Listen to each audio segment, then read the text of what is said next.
Kita ke berita terakhir, Tribuners. Warganet Twitter ramai bicarakan kasus penganiayaan oleh anak Ketua DPRD Kota Ambon. Kasus penganiayaan oleh anak kandung Ketua DPRD Kota Ambon ramai dibicarakan di platform jejaring sosial Twitter Selasa 1 Agustus 2023.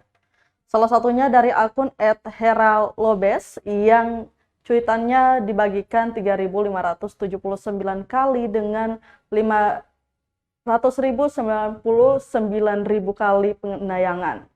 Dalam cuitannya, @heralobes mengatakan pelajar di Ambon usia 15 tahun tewas usai dipukuli. Tidak berapa lama diunggah, ribuan komentar tanggapan membanjiri kolom komentar.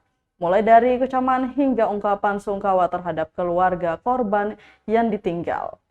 Diberitakan anak Ketua DPRD Kota Ambon berinisial AT 25 tahun menganiaya RRS hingga tewas gegara tak menegurnya saat masuk kompleks. Korban dipukuli di bagian kepala kemudian tidak sadarkan diri. Korban pun menghembuskan nafas terakhir tidak berapa lama setelah mendapatkan perawatan di rumah sakit.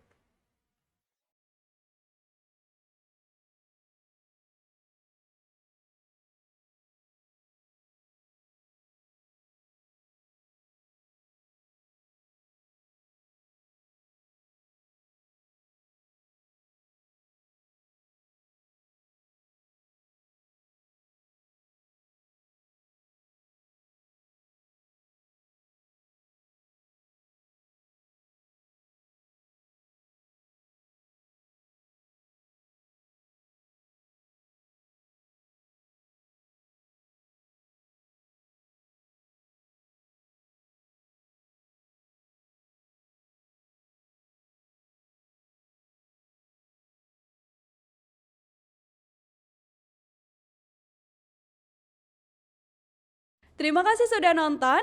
Jangan lupa like, subscribe, dan share ya.